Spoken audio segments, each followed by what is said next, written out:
여호수아 24장 14절에서 25절 구약성경 357면에 있습니다. 여호수아 24장 14절에서 25절 말씀 한 절씩 교독하도록 하겠습니다. 제가 먼저 14절 읽습니다. 그러므로 이제는 여호와를 경외하며 온전함과 진실함으로 그를 섬기라. 너희의 조상들이 강 저쪽과 애굽에서 섬기던 신들을 치워버리고 여호와만 섬기라.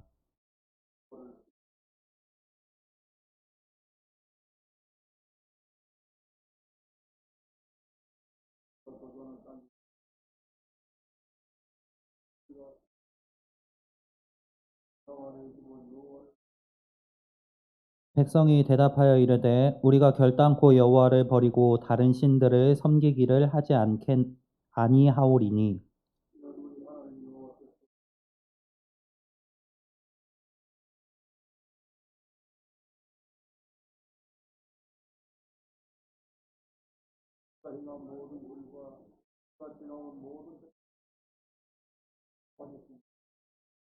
여호와께서 또 모든 백성들과 이 땅에 거주하던 아모리 족속을 우리 앞에서 쫓아내셨음이라. 그러므로 우리도 여호와를 섬기리니 그는 우리 하나님이시니이다 하니라.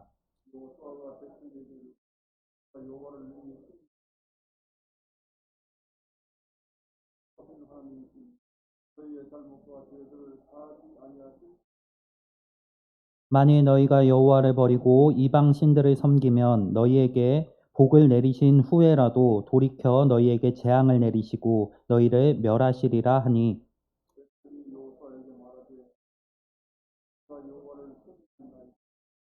여호수아가 백성에게 이르되 너희가 여호와를 택하고 그를 섬기리라 하였으니 스스로 증인이 되었느니라 하니 그들이 이르되 우리가 증인이 되었나이다 하더라.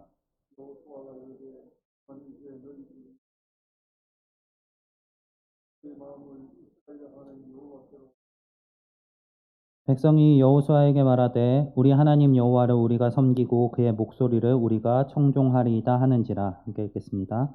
그날에 여호수아가 세겜에서 백성과 더불어 언약을 맺고 그들을 위하여 율례와 법도를 제정하였더라. 아멘. 네. 4주 전에 제가 말씀을 나눴었는데 그때 모세의 마지막 유언에 대해서 함께 말씀을 통해서 살펴보았었습니다. 모세가 이스라엘 백성들이 이제 가나안 땅에 들어가기를 앞서 자신은 들어가지 못하는 상황에서 그들에게 명하였던 것은 여호와의 말씀에 순종하라는 것이었습니다. 하나님의 말씀에 순종하면은 그들이 하나님께서 허락하신 땅에서 생명과 복을 누릴 것이고 만약에 불순종한다면은 하나님께서 그들을 심판하시고 결국에 그들을 그 땅에서 내쫓으실 것이라는 하나님의 은혜와 심판에 대한 어, 선포였습니다. 오늘 함께 읽은 본문의 말씀은 이제 모세의 뒤를 이어서 이스라엘의 지도자가 된 여호수아의 마지막 말입니다. 24장은 여호수아의 설교를 담고 있는데 이 24장은 여호수아서의 마지막 부분에 해당합니다. 여호수아서는 크게 네 부분으로 나누어 볼 수 있습니다. 첫 번째로 1장에서 5장까지 가나안에 입성하기 전까지 하나님께서 이스라엘 백성들을 하나님의 백성들로 만들어가는 과정이 드러납니다. 여호수아를 지도자로 세우시고 이전에 모세가 그러했던 것처럼 그들에게 이제 모세가 했던 일들을 막 데자뷰를 일으키면서 이 이스라엘 백성을 하나님의 백성으로 변화시키십니다. 그 과정 가운데 할례를 행하게 하시고 또 정탐꾼들을 보내어서 이제 가나안 땅을 정탐하게 하십니다. 그리고 이제 6장부터 12장 가운데 가나안의 전쟁 과정이 등장을 합니다. 전쟁에서 세 가지 부분을 강조하는데 여리고성과 아이성 그리고 기브온 민족이 중심이 된 전투 세 가지를 드러내주고 있습니다. 그리고 이제 뒤에 이어서 여러 전투의 결과만을 요약해주고 있습니다. 이 전투의 과정 가운데 모세의 그 유언이 얼마나 정확하게 들어맞는지를 성경은 집중하여서 보여주고 있습니다. 그리고 이어지는 13장부터 22장까지는 땅의 분배에 대해서 설명을 하고 있습니다.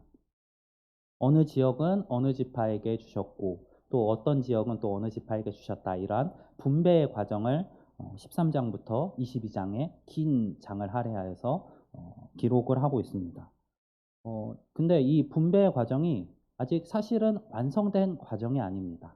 지금 땅을 분배하고는 있지만 아직 그 땅 가운데 거하고 있었던 가나안 민족들을 완전히 쫓아내지는 못한 상황입니다. 아직 쫓아내지 못한 상태에서 제비를 뽑아서 땅을 분배하고 그 땅에 남아있는 민족들을 합심하여서 쫓아낼 것이라는 그러한 그 기대를 가지면서 땅을 분배하고 있는 것입니다. 가나안 땅, 그러니까 이스라엘 지역이 우리나라의 5분의 1 정도 크기라고 합니다.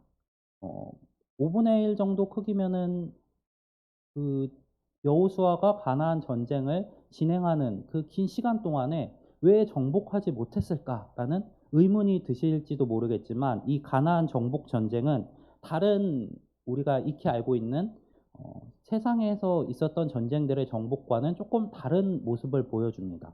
신명기 7장에 가나안 정복의 방향에 대해서 기록을 하고 있는데 일반적으로 전쟁을 하면은 그 지역에 있는 지배자와 군대들과의 싸움을 하고 그곳에 있는 일반 민족이나 백성들은 지배를 하는 방향을 택합니다.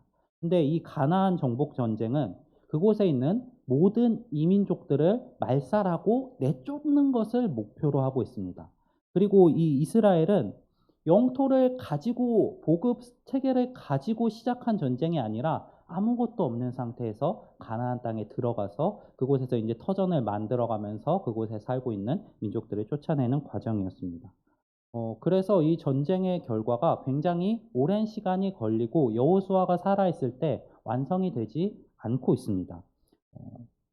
우리가 잘 알고 있는 영국이나 또 몽골 제국 같은 경우에는 그 단시간 만에 100년도 안 되는 짧은 시간 만에 우리 전 지구의 전 국토의 20%를 넘는 영토를 차지했다고 하는데 지금 이스라엘 백성들은 우리나라의 5분의 1밖에 되지 않는 지역을 정말 열심을 다해서 전투를 해서 쫓아내고 있는 과정 가운데 있습니다. 그 가운데서 땅을 분배하는 과정이 13장에서 22장까지 긴 부분을 할애해서 차지하고 있습니다. 그리고 23장과 24장이 이제 이 긴 전투 과정을 다 겪고 나서 여호수아가 죽을 때가 되어서 마지막으로 두 편의 설교를 이스라엘 백성들에게 하고 있는 장면입니다.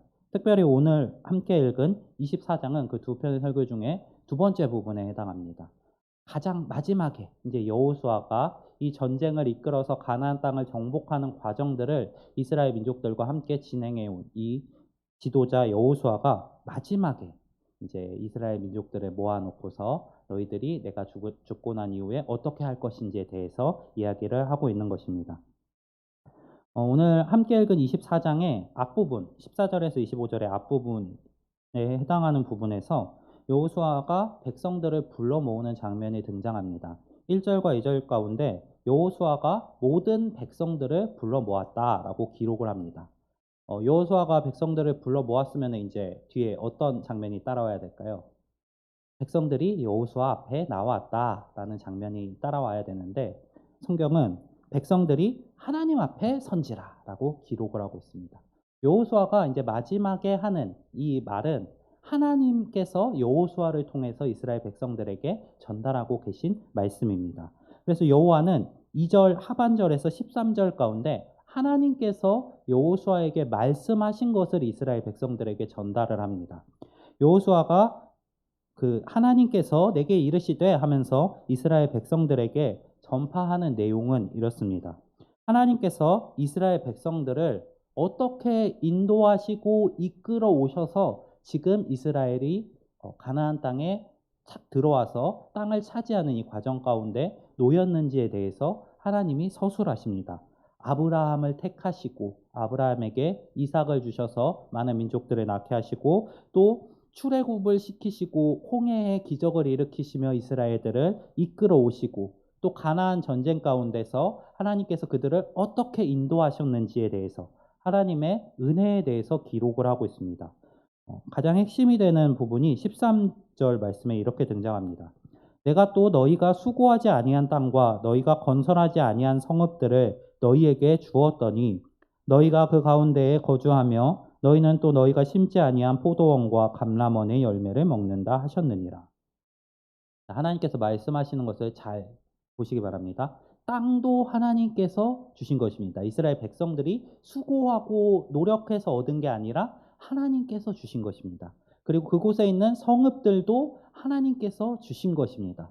그리고 그곳에 거주하면서 먹게 되는 감람원의 그 열매들 역시 하나님께서 주고 계십니다. 그럼 결국에는 이스라엘 백성들이 지금 여호수아의 말을 듣고 있는 여호수아 앞에 모인 이 이스라엘 모든 백성들이 결국 지금 누리고 있는 모든 것들이 하나님께서 허락하신 은혜의 결과물이라는 것입니다. 여호수아가 지금 하나님의 말씀을 통해서 이스라엘에게 전하는 이 말씀의 핵심은 이스라엘이 지금 누리고 있는 것, 그 모든 것들은 과거에 아브라함부터 시작해서 하나님이 이스라엘 백성들에게 어떻게 은혜를 베푸시고 신실하게 그들을 이 약속한 이 땅까지 인도하셨는지에 대한 서술입니다. 하나님의 은혜가 강조되고 있는 부분입니다. 자, 이제 하나님께서 이스라엘에게 전하라고 하신 말씀을 전하기를 마친 여호수아가 이제 이 말씀에 이어서 자기가 생각한 말을 이야기하는 부분이 오늘 함께 읽은 본문 가운데 등장하는 말씀들입니다. 자, 여호와의 말씀을 전달하면서 그들이 지금 누리고 있는 그 모든 것들이 여호와의 은혜다라는 것을 전달한 여호수아가 이스라엘 백성들에게 강조하는 말은 여호와만 섬기라는 것입니다.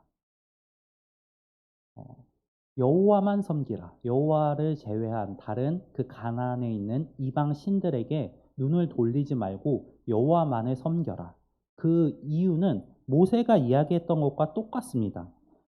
하나님께서 그 말씀에 순종하고 자신을 섬기는 사람들에게는 하나님께서 약속하신 그 땅에서 복과 생명을 주실 것이지만 그 말씀을 어기고 불순종하는 사람들에게는 심판을 하시고 그들을 쫓아내실 것이기 때문입니다. 20절 말씀에 여호수아는 이렇게 말합니다. 만일 너희가 여호와를 버리고 이방 신들을 섬기면 너희에게 복을 내리신 후에라도 돌이켜 너희에게 재앙을 내리시고 너희를 멸하시리라 하니. 자, 지금 이스라엘 백성들은 하나님의 은혜를 받고서 가나안 땅에 들어와서 땅을 차지한 상황입니다. 지금 하나님의 복을 완전히 받아서 누리고 있는 상황입니다. 근데 그 가운데서 여호수아가 말하는 것은 너희가 지금 복을 받은 이 상황 가운데서 해야 할 것은 여호와만을 섬기는 것이다. 다른 이 땅에 있는 이방 신들에게 눈 돌리지 말고 너희가 좋아 보이는 대로 살아가지 말고 여호와만을 섬기는 하나님의 백성이 되라는 것입니다. 왜냐하면 하나님께서 지금 너희에게 복을 주시고 계시지만 너희가 그 복 가운데서 하나님께 불순종한다면은 하나님이 복을 내리신 직후에라도 너희들을 멸하고 추방해 버리실 수 있다라는 것을 강조하는 것입니다. 자, 여호수아가 여호와만을 섬기라고 말하는 데는 하나님의 두 가지 성품이 전제가 됩니다. 첫 번째는 은혜와 사랑의 하나님입니다. 지금 본문 앞쪽에 등장했었던 여호와의 말씀에서 언급하는 바와 같이 이스라엘 백성들은 지금 여호와의 은혜를 경험하며 살아왔습니다. 지금 여호수아 앞에 서 있는 이 사람들은 광야 가운데서 탄생한 사람들입니다. 이 사람들은 그 출애굽을 경험하지는 못했지만 광야라는 그 하나님이 없이는 살아갈 수 없는 그곳에서 탄생해서 지금 평생을 그곳에서 살아오다가 이제 가나안 땅에서 여호와께서 채워주시는 복들을 누리는 사람들입니다. 이 사람들이 광야에서 경험한 것은 은혜와 채워주시는 하나님입니다. 광야가 결코 사람들이 살아갈 수가 없는 곳입니다. 어, 나이가 든 장성한 사람들이라도 살아가기 힘들고 어려운 곳인데 그곳에서 태어난 어린아이들은 어떨까요? 그곳에서 40년 동안이나 헤매면서 돌아다니는 그 사람들이 먹을 게 뭐가 있겠고 뭐 누릴 것들이 뭐가 있겠습니까? 하나님께서 채워주시지 않는다면은 결코 살아남을 수 없었던 곳이 광야입니다. 근데 이 이스라엘 백성들은 그 광야를 넘어서 지금 가나안 땅까지 도착한 민족들입니다. 이 사람들은 하나님의 은혜를 넘치도록 경험했던 사람들입니다. 여호수아가 지금 이 사람들에게 이 하나님께서 그들에게 베풀어 주셨던 그 은혜를 근거하여서 너희가 하나님께 받은 은혜들을 기억하면서 너희는 여호와만을 섬겨라라고 이야기하고 있는 것입니다. 또한 이 사람들은 가나안 전쟁을 경험한 사람들입니다. 가나안 전쟁이야말로 진짜 하나님의 은혜의 결과물입니다. 제가 방금 말씀드렸던 것처럼 40년 동안이나 광야에서 헤매던 사람들입니다. 그 사람들이 이제 가나안 땅을 넘어서 이 안에 있는 민족들과의 전쟁을 치르게 됩니다. 누가 이길까요? 우린 결과를 알고 있죠. 이스라엘 백성들이 이깁니다. 근데 이게 사실 말도 안 되는 일입니다. 전쟁에서 가장 중요한 게 무엇일까요? 뭐 군사의 수도 중요하겠지만 가장 중요한 것은 보급입니다. 어, 막 전쟁에 대한 역사서나 아니면은 소설들, 대표로 삼국지 같은 것을 예로 들어보면은 전쟁에서 기막힌 책략들 대부분이 보급로를 끊는 데에 있습니다. 보급이 없으면은 아무리 강력한 군사라도 제 힘을 발휘할 수 없습니다. 여기 보급에는 무기와 식량이 포함됩니다. 이 광야 생활을 하던 이스라엘이 변변찮은 무기가 있었겠습니까? 지금 자기들 먹고 살 것도 없는 이 사람들이 무기를 만들고 전쟁을 준비할 수 있었을까요? 결코 그럴 수 없었을 것입니다. 그리고 식량이 있었을까요? 광야에서 이 사람들이 무슨 농사라도 지었을까요? 무슨 보급품 식량들을 마련해서 전쟁을 하러 갈 리가 없습니다. 근데 그럼에도 불구하고 아무것도 가진 것 없는 이 사람들이 그 가나안 땅에서 전쟁의 그 결과를 하나님께서 은혜로서 그들에게 이 가나안 땅을 주시는구나 하는 경험을 했던 사람들입니다. 가진 것 없이 들어와서 그곳에서 하나님께서 그들에게 승리를 주시는 그 은혜를 경험한 사람들입니다. 이 사람들은 여호와께서 앞서서 1절 아니 2절부터 13절에 하나님께서 너희에게 이렇게 은혜를 베푸셨다라고 말하는 그 은혜들에 충분히 공감할 만한 사람들입니다. 광야에서의 경험, 또 가나안 땅의 전쟁의 경험, 그 경험들을 통해서 이 이스라엘 백성들은 은혜의 하나님을 너무나 잘 알고 있었습니다. 그 은혜가 근데 그 값없이 주어지는 은혜지만 그들이 하나님의 말씀대로 따르지 않는다면은 그 은혜가 이제 빼앗기고 심판으로 변할 수 있다는 것을 강조하면서 여호수아는 여호와만을 섬기라라고 이야기하고 있습니다. 두 번째로 하나님은 심판의 하나님이십니다.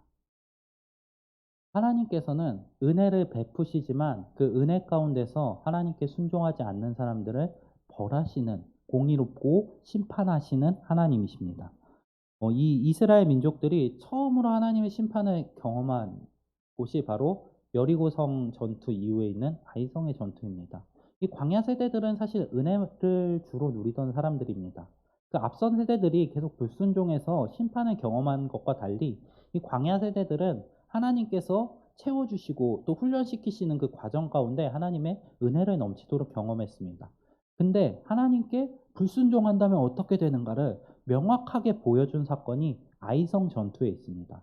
여리고성 전투에서 큰 성공을 맛본 하나님의 말씀에 순종한다면은 하나님이 어떻게 승리하게 하시는가를 경험한 이 이스라엘 민족이 아이성이라는 작은 성 앞에서 실패하고 패배합니다. 그 이유는 하나님의 말씀에 불순종했기 때문입니다. 아간이 여리고성에서 취한 모든 것들을 다 멸하라는 하나님의 말씀을 어기고 재물의 눈이 어두워서 그 재물을 숨겼기 때문에 이스라엘 백성들은 전쟁에서 패배를 합니다.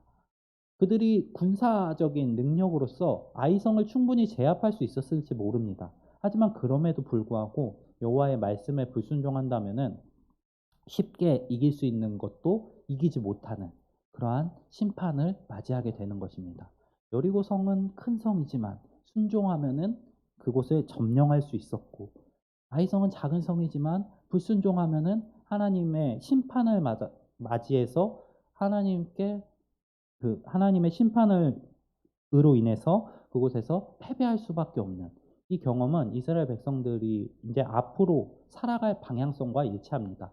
모세의 유언과도 일치하고 또한 여호수아의 이 마지막 유언과도 일치하는 방향성입니다. 하나님의 말씀에 순종한다면 그들은 그 땅에서 하나님께서 넘치도록 부어주시는 은혜와 복을 누릴 것이지만 불순종한다면은 하나님의 심판을 받고 그 땅에서 쫓김을 당할 것입니다. 또한 여호수아는 이 이스라엘 백성들보다 더욱더 이 심판의 하나님을 잘 경험한 사람입니다.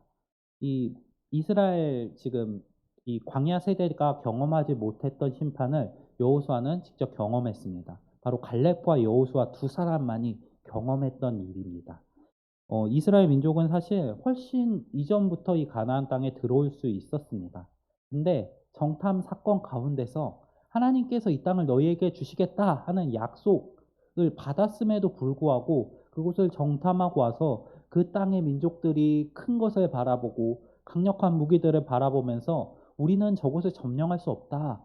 모세, 너가 우리를 이끌어서 저 가나안 땅의 민족들로 인해서 우리를 죽게 만든다 하고 불평불만을 했기 때문에 이 앞선 세대들은 결국 가나안 땅에 들어오지 못하고 광야에서 모두 다 죽게 되었습니다.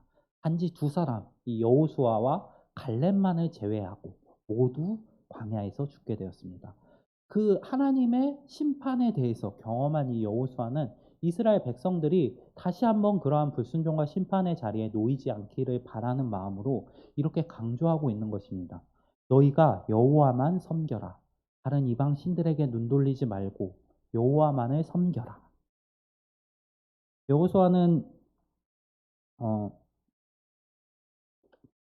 여호수아는 또한 그 말씀 가운데 이렇게 강조합니다. 만일 여호와를 섬기는 것이 너희에게 좋지 않게 보이거든 너희가 여호와 말고 다른 이방 신이든지 너희가 저 강 건너편에서 섬기던 신이든지 너희 마음대로 섬겨라. 다만 나와 내 집은 여호와를 택하겠다.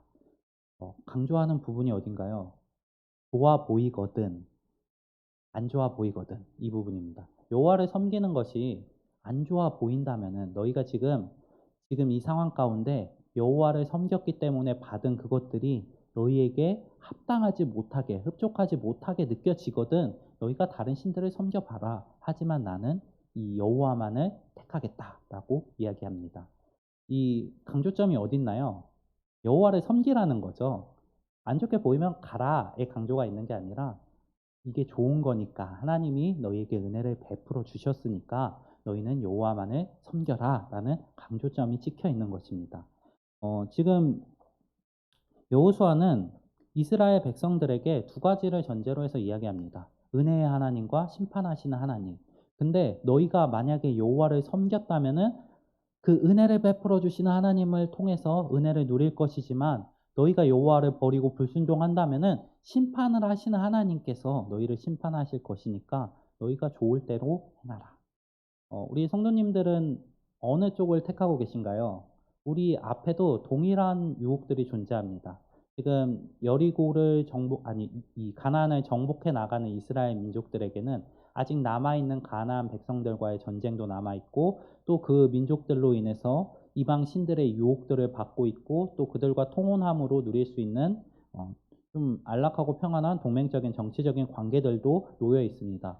그 가운데서 여호수아는 이스라엘 민족들에게 그들과 타협하지 말고 이방 신들을 섬기지 말고 여호와만을 섬기라고 이야기합니다. 우리의 삶 가운데는 어떤가요? 우리 주변에 우리를 향한 수많은 유혹들이 남아 있습니다. 우리는 예수님을 믿고 하나님의 백성으로서 택함을 받은 사람들입니다. 근데 우리가 살아가고 있는 이 땅 가운데 아직 많은 죄들이 우리를 유혹하고 있습니다. 심지어 우리 안에 있는 아직 완전히 깨끗하게 성화되지 못한 죄악된 본성들 역시 우리를 죄의 길로 계속해서 유혹을 합니다. 근데 그 과정 가운데서 하나님을 섬기는 것이 우리에게 유익이라는 것을 기억하시기 바랍니다. 오늘 여호수아는 이스라엘 백성들에게 너희를 유혹하는 많은 것들이 있겠지만 이방 신들이 좋아 보일 수 있겠지만 그럼에도 불구하고 여호와만을 섬겨라라고 강조를 합니다. 하나님께서 은혜를 베푸시던 것과 또 심판하실 것을 기억하면서 여호와만을 섬겨라라고 이야기합니다. 우리 역시 동일합니다. 우리 주변에 있는 수많은 것들이 우리 눈에 좋아 보일 수 있습니다. 당장 말씀을 따라 살아가는 것보다 내가 좀 더 쉬고 내가 좀 더 누리는 것들이 편하게 다가올 수 있습니다. 하지만 우리가 이미 여호와를 섬김으로 받은 은혜가 그것들보다 훨씬 더 크다는 것을 기억하시기 바랍니다. 이스라엘 백성들이 가나안 땅을 누리고 있었던 것처럼 우리도 지금 하나님께 택함을 받고 수많은 은혜들을 누리고 있습니다. 우리는 예수 그리스도를 믿음으로 우리의 죄의 문제를 해결받았고 또한 우리에게 영원한 생명과 구원을 약속받았습니다. 그리고 이 땅에 살아가면서 하나님께서 부어주시는 그 성령과 동행함을 통해서 이 세상에서 하나님이 부어주시는 은혜들을 약속받았습니다. 근데 그 모든 것들보다 우리 눈앞에 있는 세상의 것이 좋아 보이시나요? 오늘 여호수아가 이스라엘 백성들에게 말하는 것처럼 우리가 받은 것들이 훨씬 더 좋습니다. 그것들을 집중하시기 바랍니다. 우리가 받은 그 하나님의 은혜들에 집중하시면서 여호와만을 섬기시는 우리 성도님들 되시기 바랍니다. 여호수아가 리더로 세움 받으면서 여호수아서 첫 장에 하나님의 말씀이 등장합니다. 너는 주야로 여호와의 말씀을 묵상하고 그것을 지켜 행하라. 좌로나 우로나 치우치지 말고 그것만을 따라간다면 하나님께서 그를 형통하게 세워주실 것이다. 우리 성도님들이 그 말씀을 기억하시기 바랍니다. 여호수아가 마지막에 말하는 것도 동일한 이야기입니다. 여호와만을 섬기고 좌로나 우로나 시선을 돌리지 마시고 여호와만을 섬기는 그 길을 걸어가시는 우리 성도님들 되시기 바랍니다. 그 길을 걸어갔을 때 하나님께서 우리에게 주실 것, 우리에게 약속하신 것, 그리고 이미 주신 것이 우리가 그 길을 벗어남으로 누릴 수 있는 것보다 훨씬 더 우리에게 좋은 것이라는 것을 기억하면서 여호와만을 섬기고 하나님의 말씀에만 거하시는 우리 성도님들 되시기 바랍니다. 오늘 말씀 기억하면서 제가 잠시 기도하겠습니다. 사랑이 많으신 하나님 아버지, 오늘 여호수아의 마지막 이야기를 통해서 하나님을 섬기는 것에 대해서 함께 말씀을 통해서 살펴보았습니다.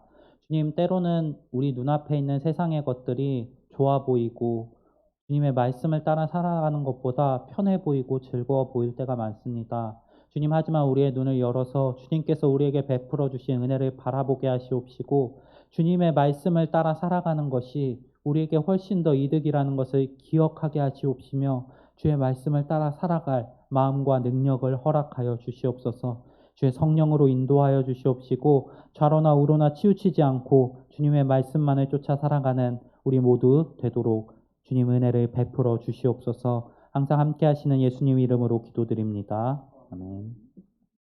다 같이 찬송가 218장 함께 찬송하시겠습니다.